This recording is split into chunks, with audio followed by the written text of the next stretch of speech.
Support for the Forward's Bintel Brief podcast comes from listeners like you and from Edward Blank, whose generosity makes this program possible. We know you've been wondering, are Jews white? What does Judaism have to say about saving the environment? And why do so many American Jews vote Democrat? Now in its 4th season, Adventures in Jewish Studies tackles these burning questions. From Israeli pop music, to Jewish honor courts, to Jewish languages, to Jewish summer camp, each episode of Adventures in Jewish Studies takes listeners on an exciting journey that's both entertaining and educational. You can find Adventures in Jewish Studies anywhere you listen to podcasts, listen to one episode, or the entire series.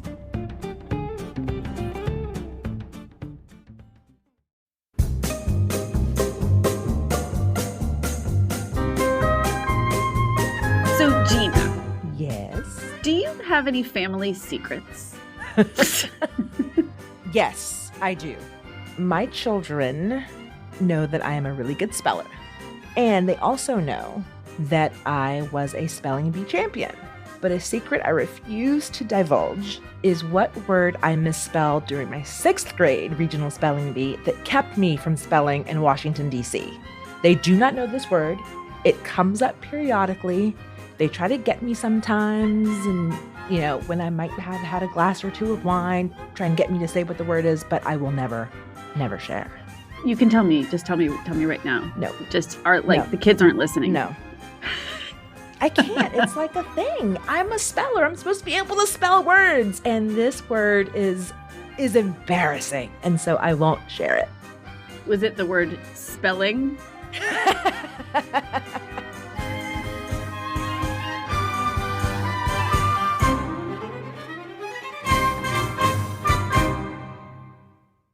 We live to solve your problems.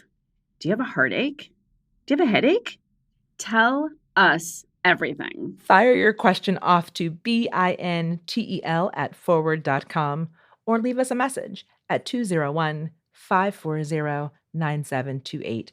Again, that's 201-540-9728. Alleviating your misery is our joy. Okay, folks. You know how on Bridgerton they're always yelling, "Scandal!" Well, today, we, on A Bintel Brief, have a juicy one that is definitely worthy of a Bridgerton-style declaration of shock.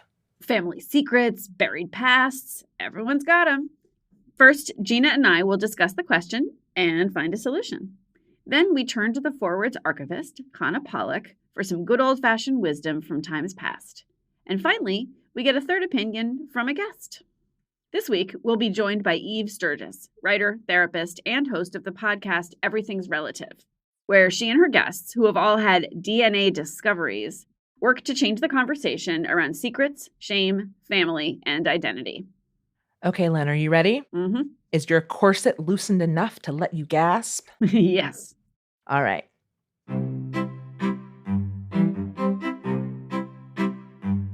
Dear Bintel Brief, I'm one of 6 siblings in a family presided over by a chaotic dad.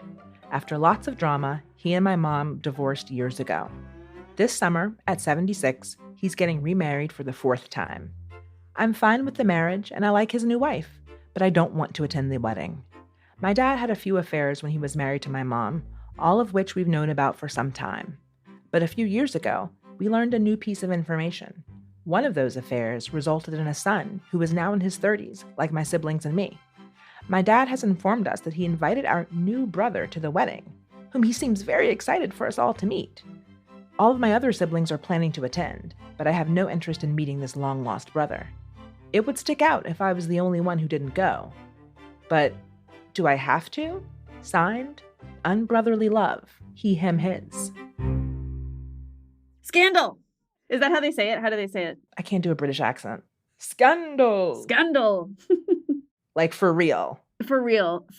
Although in all seriousness, I feel this in my gut in sort of a non-fully formed way. Just my first reaction is the reaction of an only child, which I am, which is, what would it be like to find out after all these years that you have a sibling?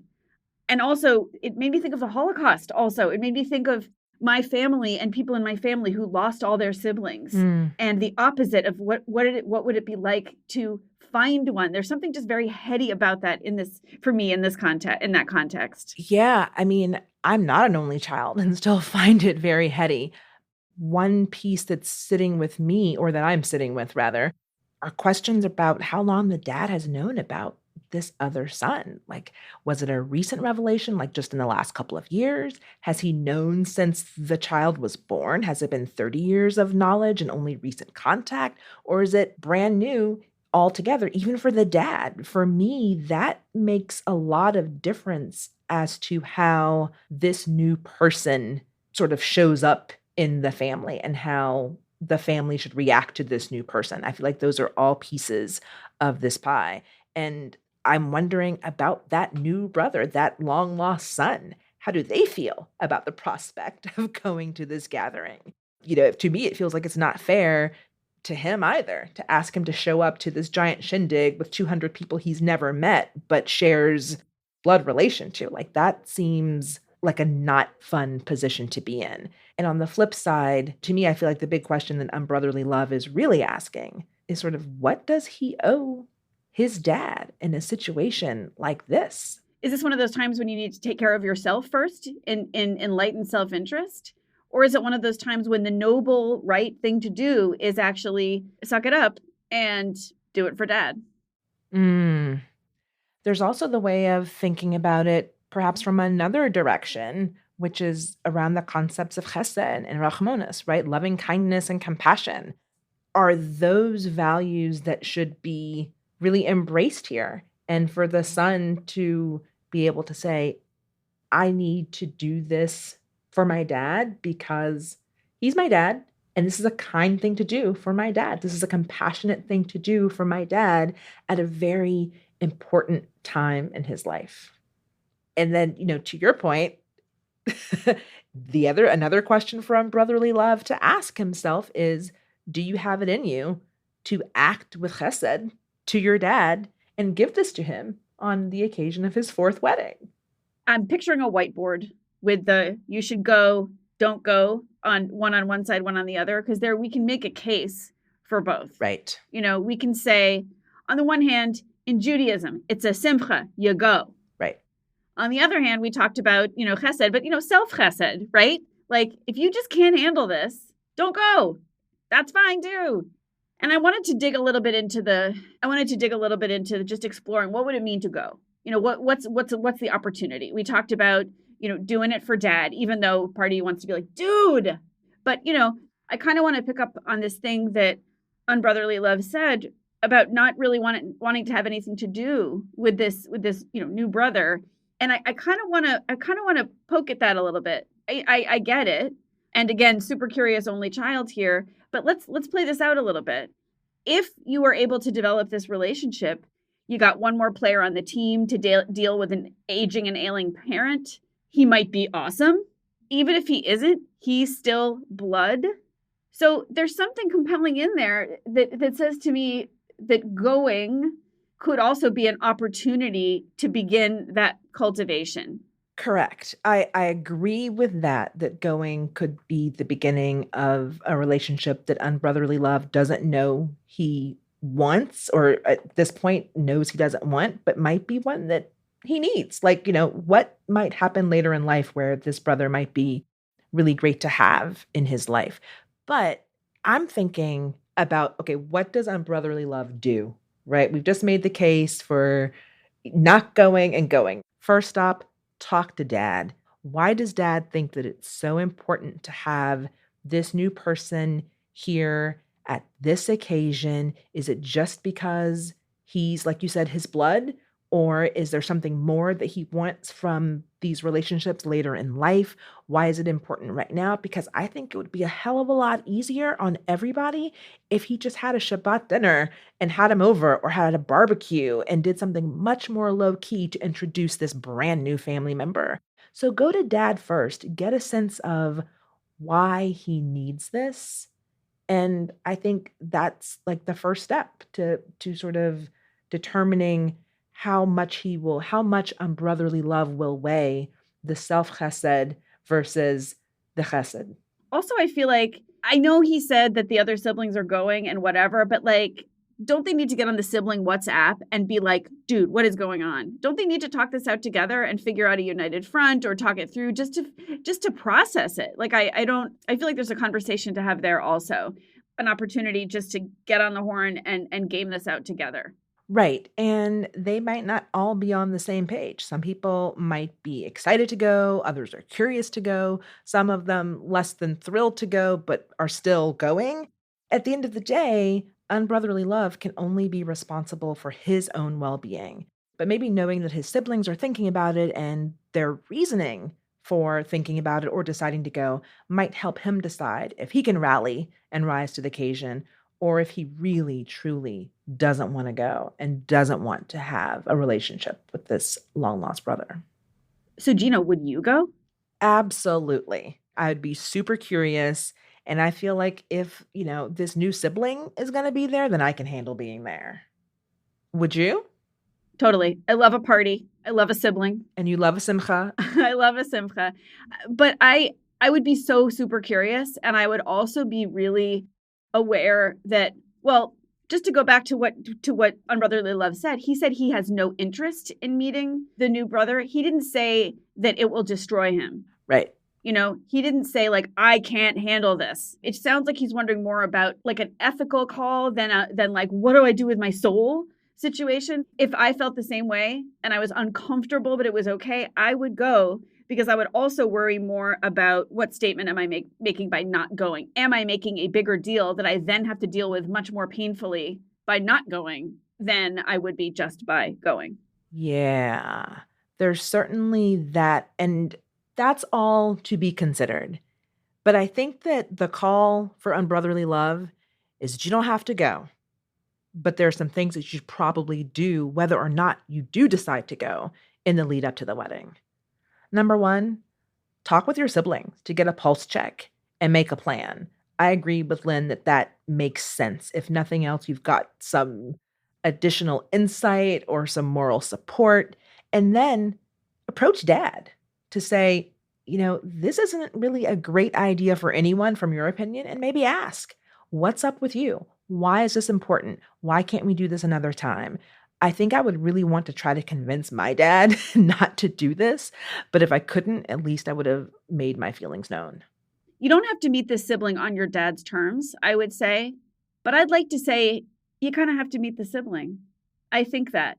I also want to underscore what Gina said about having a conversation with the dad. It feels almost like inviting the brother to the wedding. It feels like it's a replacement for a conversation they all need to have. Right. This is a BFD, actually. Yeah, these are like the skeletons are tumbling out of the closet and they're not ready for a wedding, So I think no matter what Unbrotherly Love decides, he should take the opportunity to find a way to build a relationship with this brother, whatever that looks like. And he should find a way to turn these family secrets into conversations that build all of their relationships as well.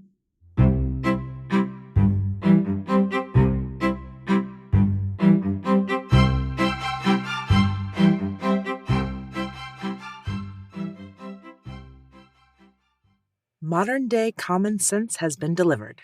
Now it's time to travel back in time with the Forwards archivist, Chana. Chana, welcome back. Hi, Chana. Hi, thank you. So, Chana, did you find any good stuff in the past to help our letter writer out in the present? I did. Yeah, I think I did.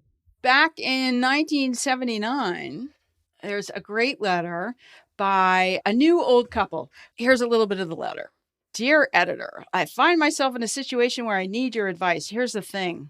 When I was widowed 14 years ago, I married for a second time, and we get along despite our being somewhat different in character. Now we're both in our 70s, and instead of living peacefully in our senior years, a quarrel has broken out over a serious development.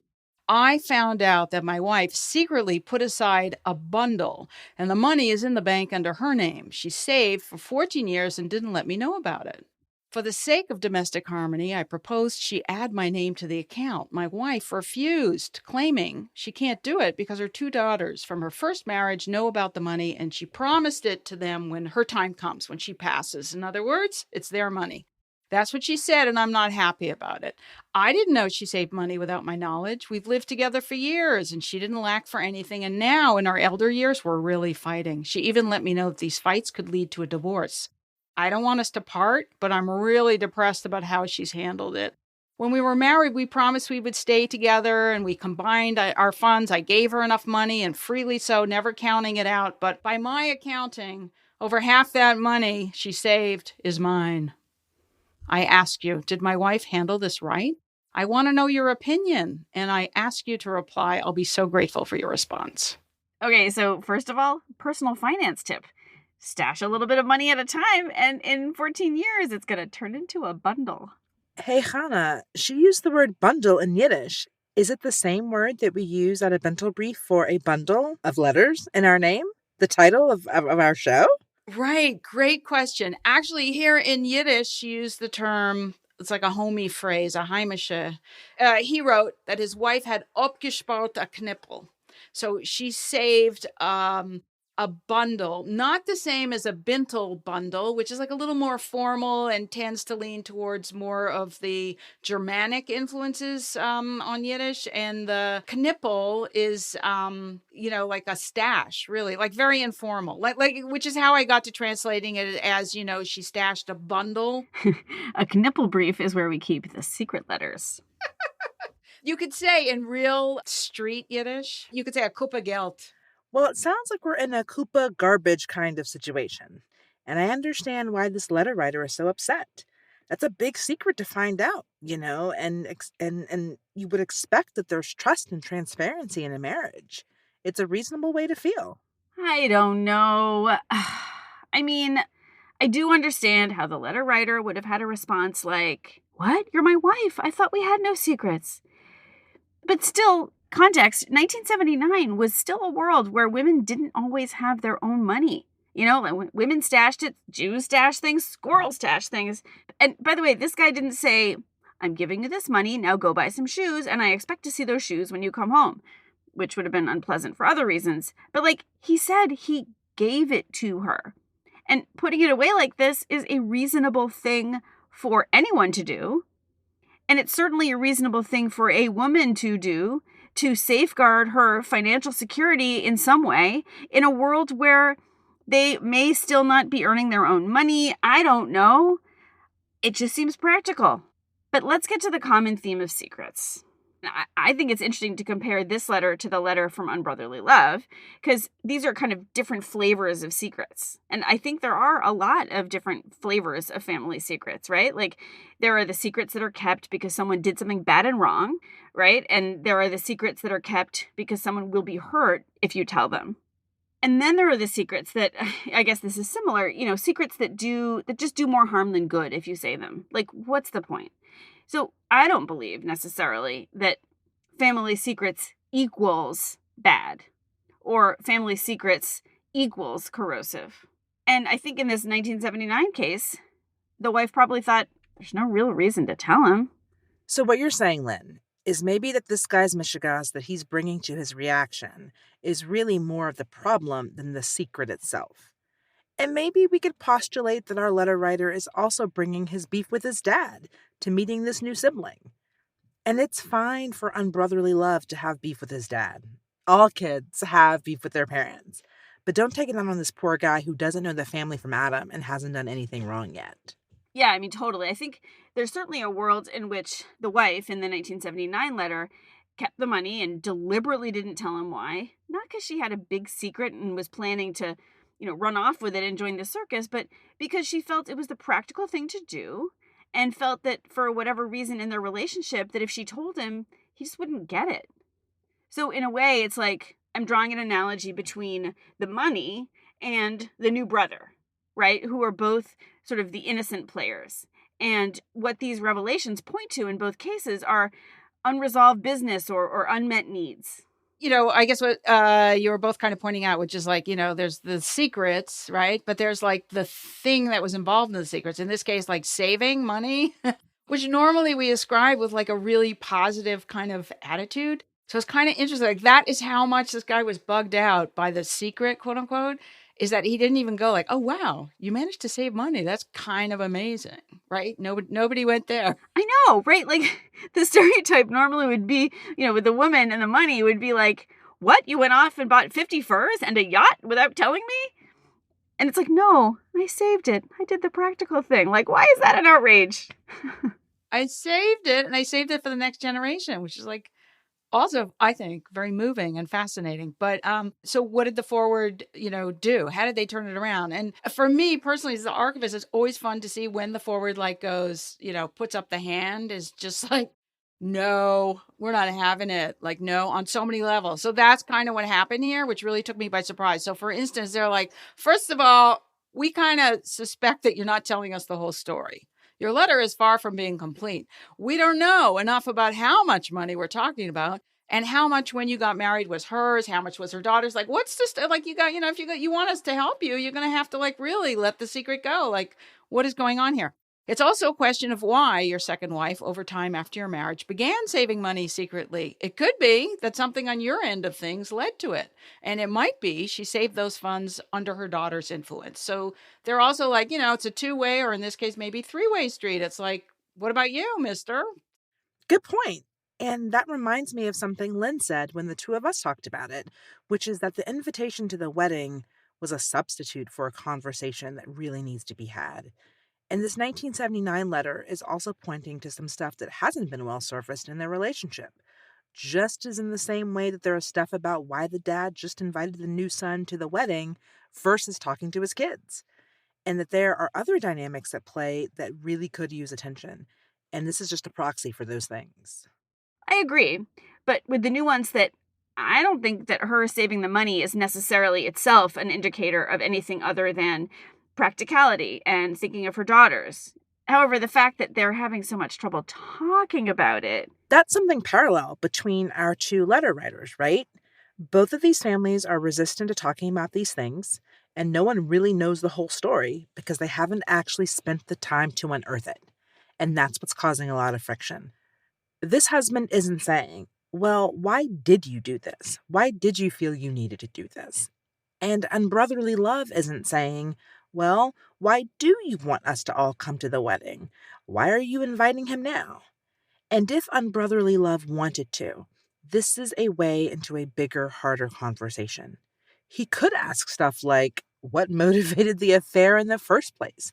And how involved was his dad with his brother's life? Have you been around for him throughout the years? What's your relationship like with this new sibling? There's an opportunity there to learn about the motivations and the needs and the desires of people closest to you. I think both the letter writer from 2022 and 1979 could take. So this is how the forward took it out. They were like, not only, first they put up the hand and they're like, yeah, what's your part in this? Like, well, and then they kind of went like, okay, part two, everybody, let's just be clear. We're also not bankers, but it seems like in your senior years, right, you do kind of want to be together with your money. And if you can't come to your own conclusion, they sent them back to their friends. They said, we suggest it would probably be wise to seek counsel from folks that you trust completely, and perhaps they can help you regain domestic harmony, which I thought was fascinating. Yeah, I like that idea that you could go to people who know your situation and know the personalities and the players, folks who can help you understand the situation in a way a therapist couldn't. The people who've been around, seen it all, maybe extended family, maybe longtime family friends. I think the forward has a point there. Chana, thank you so much for bringing us another juicy blast from the past to go with our modern day juicy one. Thank you, Chana. We'll be right back after the break. The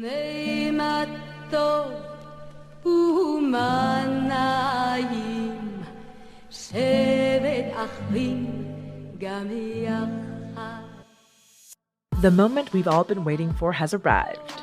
Pray for Us, the podcast about practicing ancient religions in the modern day, is back. It's hosted by Jessica Dolan and JC Nacarella, two friends who both happen to be Jewish. For the 5th season, they'll focus on interviewing comedians to see how they fit faith into their lives. Some of their guests include Kat Cohen, love her, Caleb Heron, and Robbie Hoffman. And self-promo, Ginna and I were just on the show. All episodes of Pray For Us are available wherever you get your podcasts.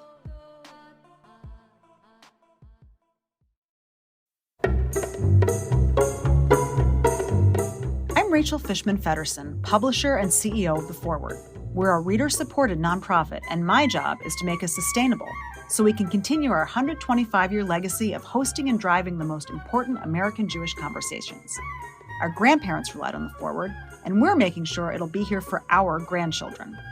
If you care about independent Jewish journalism, please support us with a donation of any size at forward.com/donate. And now for another take on Unbrotherly Love's situation and the decisions before him, we are pleased to welcome Eve Sturges. She's a writer, she's a therapist, and she is host of the podcast Everything's Relative. Hi, Eve. Welcome. Oh, well, thank you for having me. This is really fun for me. Let's get our heads in the game. Tell us about your podcast and tell us about how your podcast expresses the work that you do. So Everything's Relative is a podcast where I interview people who have had what we call DNA discoveries. And that is a growing population of people, many of whom are doing these mail-in DNA kits that you see advertised all the time. So we're thinking about 23andMe, Ancestry.com. There's a few other ones, but those are the big ones. People are researching their ancestry because they think it will be fun, and then having major life-altering, identity-shattering discoveries, namely that more often than not, that at least one parent is not their parent. So, Eve, you didn't just get this idea randomly for your podcast, right? You had yourself one of these DNA discoveries. This is true. I am what's called an NPE, which is someone who's had a non-paternal event. And that is when a person discovers that their father is not their father. So 4 years ago, a man actually just called me on the telephone to expose a complicated and very secret story about my life and my parents' life. And it sort of changed the whole trajectory of everything I do. So it changed my therapy. I work as a therapist. I'm a licensed therapist in California. And it changed my creative direction. Now most of my writing is focused on this experience. And I created the podcast. I can't even begin to imagine how one processes an experience like that. And all I can say is thank the universe that you were already a therapist. You had yourself in-house. Absolutely. It could have, in all sorts of ways, it could have been worse. And, it did give me a little bit of, I was thankfully in a grounded place when it happened. But now, especially now that I'm in that population of people and interviewing them and working with them in all sorts of ways, I can see how it really does matter where you are and where you come from. That's the link between what you do and what happened with you and what happened to all the people that you speak with and speak about on your podcast, and our letter writer. He didn't have a DNA discovery per se. It happened with him the old-fashioned way. So I'm wondering, obviously in this case, it's not a parent. It's discovering that you have a sibling that you didn't know about. The details that may be different, a sibling, a parent, how one finds out, all of those things. What general observations can you make about the kind of impact these discoveries have on people? There's lots of similarities between discovering that you have a sibling and discovering that a parent is not a parent. The existential crisis might be a little bit different, but this person that wrote the letter is still experiencing seeing their parent in a new way that they never had before. It can change the relationship with the parent and their understanding of who their parent is or was. And it changes the dynamic of the family makeup. It can create all sorts of ripples, big and small, that he even expresses a little bit in the letter. So, Eve, are there clients that you see now in your practice who are contending with these types of surprises? Yes, I do. I would say, a good handful of my clients are coming to me with these DNA discoveries. What do you tell them to do? So we start with like very basic grounding tools of acceptance and validation about what is going on, how are their feelings, and normalizing the experience. There are an estimated 10 to 15% of people that do recreational DNA tests will have a DNA discovery. So it's actually happening so much more frequently than you or I might think. It's probably happened to someone you're in a room with, and if not, it has. You just don't know it. So we start with a lot of normalizing, a lot of self-care, a lot of self-prioritizing, learning about family dynamics, a lot of psychoeducation, learning how to accept the enormity of the situation for what it is. Do you talk to people who have mixed feelings about a discovery, that are partly happy to have discovered this news, or how does that show up? Yeah, absolutely. Just think of every single situation you can ever think of and every response, and that's what happens. I mean, that is like, there are still stories coming to me that are things I haven't thought of. All sorts of complicated narratives come out of these experiences. People that feel incredibly validated by this discovery because they never felt like they fit in. That happens a lot. People always feeling like they were different, especially if there were physical differences, attributes, dark hair, blonde hair, blue eyes, brown eyes, that were the opposite of all their siblings or all their family. These kind of things can make everything make sense in a way that can be incredibly comforting for people. People come from families that were less than ideal and sometimes are happy to find a new family as adults and connect with them. There's happy endings and there's strained endings and actually I shouldn't even call it endings because the stories don't end. They're processes, they're going on. But yeah, people have mixed feelings all around. It can be fun and exciting to learn that you have a new family. And it can be totally devastating to find out that your family lied to you. And both can be true at once. Both can be true at once. It is the greatest exercise in duality. Our letter writer has siblings and then finds out he has yet another half-sibling. Can you speak to just the dynamics of when you have a group of siblings who now get this news? So I have an episode that aired on Father's Day that was actually from the perspective of two siblings. And they talk a lot about what it's like to discover a sibling or be discovered by a sibling. And the way that each person in the family, they either work as a unit or not. And of course, with every family, it's different. Sub-siblings are not very close and don't work as a team and might have incredibly disparate opinions about how to handle the situation. And others come together, you hear lots of stories about them all being thrilled to have another sibling. So clearly you see a range of reactions when people get this kind of news, which is completely understandable. I'm curious, though, is there anything that you recommend universally across the board to anyone and everyone who is navigating this type of situation? Everyone, no matter how they find out or where they are in their experience, they should know, or I want them to know, they are not alone. This is an ever-expanding and growing population of people. So the very first thing that I would recommend doing after taking a big breath and drinking a glass of water is to find support. There are so many amazing online support resources. I also have resources on my website that will then lead you to other resources. There's a few books out there. There are support groups. We now have a website dedicated to therapists who know how to talk about this specific niche. I have a workbook that's out called Who Even Am I Anymore? All those things are available if you have access to the internet. How do you talk to people who are deciding whether or not to forge a relationship with this new person? One thing I would encourage everybody is to think about who is to blame. Not that they should be blaming anybody, but it so often is not the sibling. It's not the sibling's fault that their parents behaved this way and that this happened. So I would consider that. I would also encourage them to learn about how to take care of themselves with boundaries and to have an open mind. It doesn't have to be all or nothing. I would recommend therapy for everybody.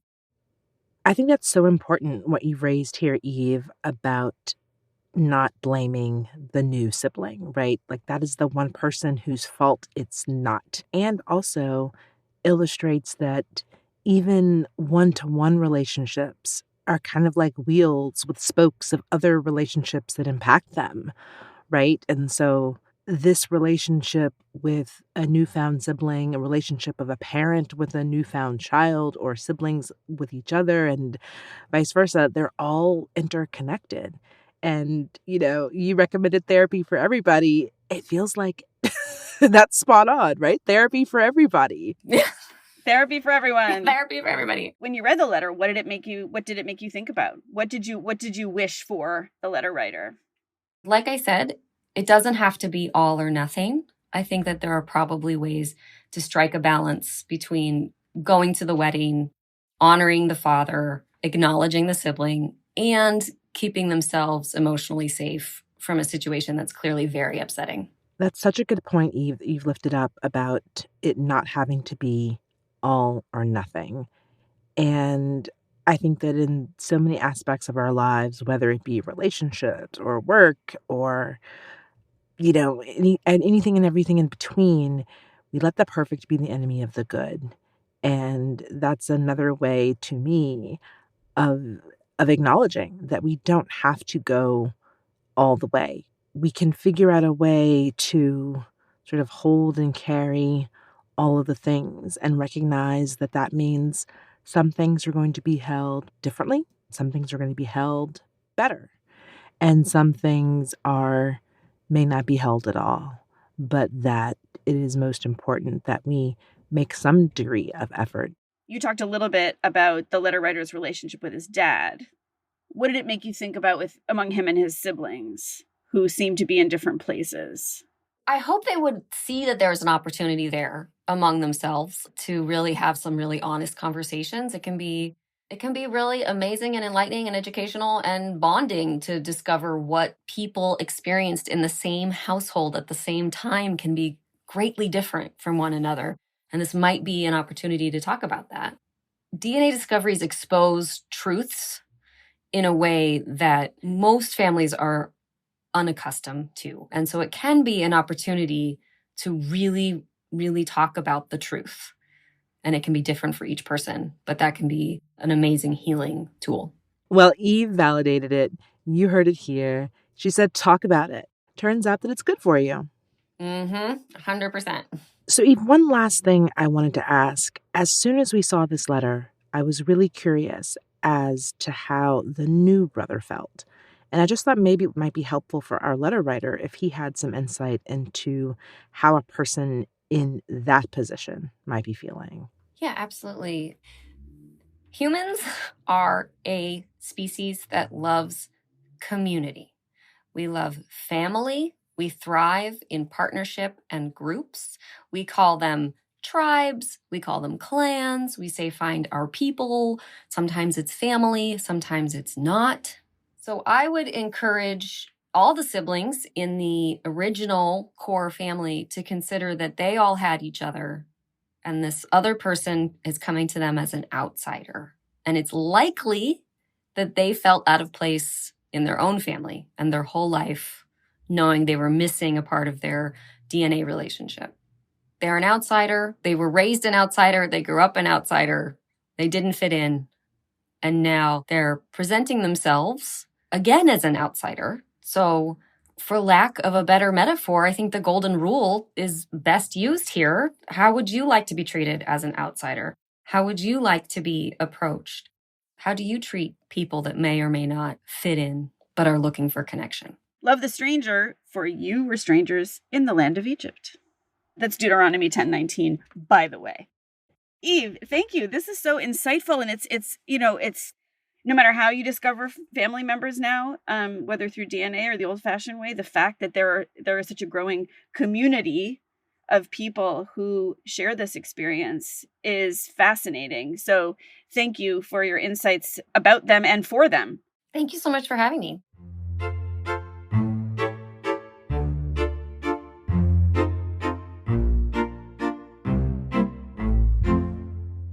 It is time once again for A Bintel Blitz!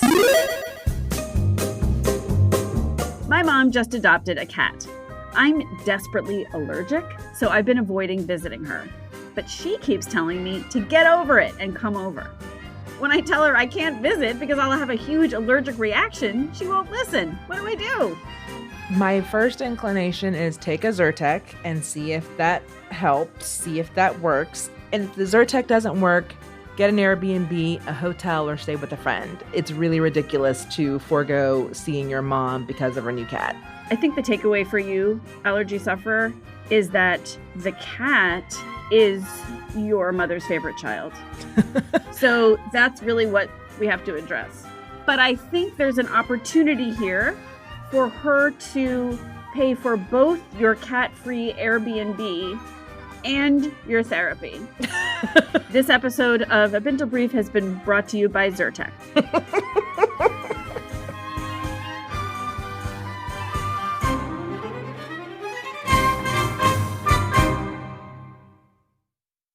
All right, folks, help us help you. Write in to bintel@forward.com or call 201-540-9728. I don't even know your question yet, but I already know we'll have so many thoughts. This podcast is a product of The Forward. Our editor-in-chief is Jody Rudoran, and our CEO and publisher is Rachel Fishman-Feddersen. This is produced by Wonder Media Network, and our producer is Alessandro Wolner. Our production assistant is Carmen Borca Carrillo. Our executive producer is Jenny Kaplan. Special thanks again to Edward Blank, whose generosity makes this show possible.